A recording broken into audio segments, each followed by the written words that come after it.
शैतान एक बार और बड़ा धोखा है। एक बार नहीं फंसा तो दूसरी बार तीसरी बार वो फंसाने का प्रयास करेगा। उसके पास कई तरीका होता है, लेकिन सावधान रहना। सुरक्षित यौन संबंध के बारे में लोग हो सकते जो नौजवान बेटा बेटी पढ़े लिखे इस बात को जान रहे। सुरक्षित यौन संबंध, आजकल यौन संबंध को लेकर, सेक्स को लेकर मालूम है मीडिया, डॉक्टर, वैज्ञानिकों के द्वारा ये कहलाया जा रहा है, मालूम हो क्या?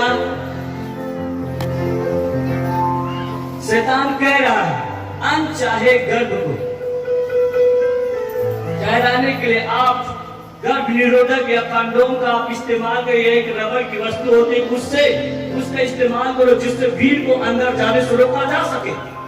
ऐसे ये शैतान कह रहा है।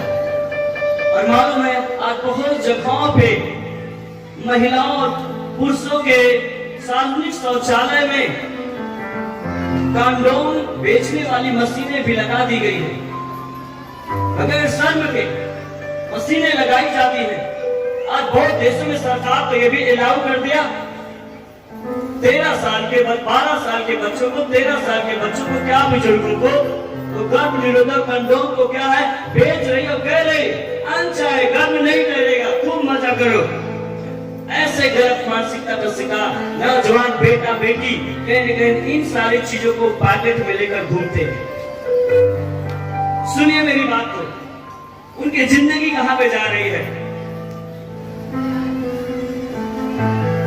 ये एक खुल्ला क्या है, एक शैतान को दावत देना है, एक निमंत्रण देना है ताकि उनकी मासूमियत को क्या करे, वो चुरा ले। इस प्रकार का यौन संबंध बनाना क्या सही है? बिल्कुल नहीं, बिल्कुल ये तरीका गलत है, ये सही नहीं है, बिल्कुल ये सही नहीं है मेरे प्रिय भाई बहन। यह उस ज्ञान को नाश कर देती जिसे परमेश्वर ने हमारी हृदय के भीतर हमारी सुरक्षा के लिए रखा है। वह विवाह से पूर्व या उसके बाहर यौन संबंध स्थापित करना क्या है? पाप है। विवाह से पहले यौन संबंध को बनाना, स्थापित करना बाइबल मना करती है, पाप है, एक गुनाह है। मेरे प्रिय मेरे भाई बहन, आज लोग क्या कहते हैं? बहुत सारे नौजवान बेटा बेटी की गलत मानसिकता आ गया है। अरे कहते ये पुरानी कहानियां भाई, इसको मत सुनाओ, ये शादी विवाह सब पुराने लोगों की मनगढ़ंत कहानियां हैं, हम जैसे जी रहे ठीक है। और आज समाज में देखा जाता है बहुत सारे लोग बगैर विवाह के जीवन को जी रहे हैं। बहुत, वो कहते हम शादी नहीं करेंगे, ऐसे जीवन को जिएंगे।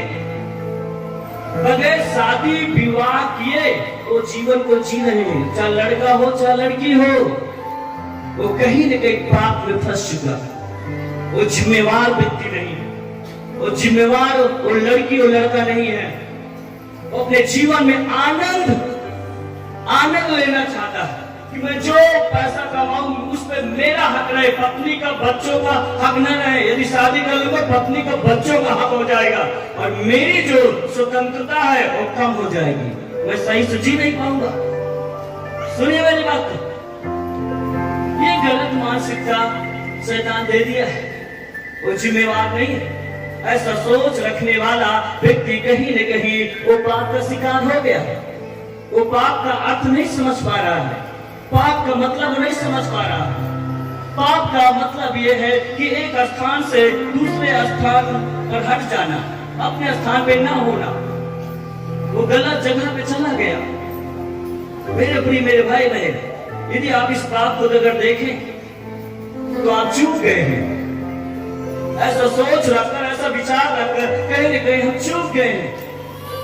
वचन संहिता 119 का 9 वचन क्या कहता है? जवान अपनी चाल को, और यहाँ पे लिखा जवान अपनी चाल को इस उपाय से शुद्ध रखे, किस उपाय से शुद्ध रखे, तेरे वचन के अनुसार, तेरे वचन के अनुसार सावधान रहने से। एक बात ताली बजाएंगे क्या यीशु के लिए? समझ पा रहे हो? जवान किस उपाय से अपने आप को शुद्ध रखेगा? वचन वचन लिखता है आगे, कैसे शुद्ध रह पाएगा वो? परमेश्वर के वचन के द्वारा। आमीन। वचन हमें सचेत करता है, वचन हमें स्थिर करता है, वचन हमें सही डायरेक्शन देता है। आमीन, हालेलुया।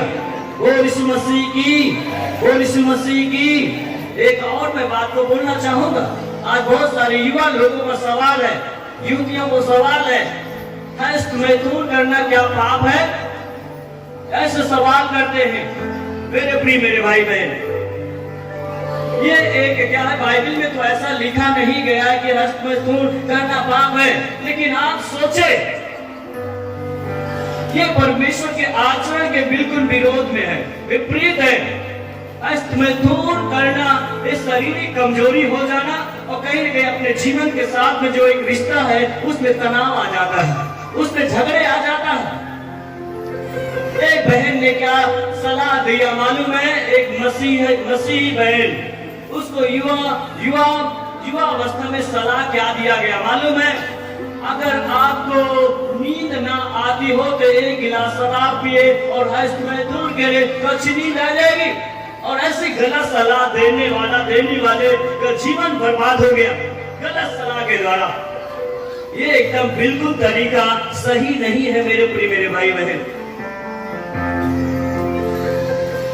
एक व्यक्ति ने बोला कि आप हस्त मैथुन करिए, इसमें कोई व्यक्ति को शामिल नहीं किया जाता, ये पाप नहीं है,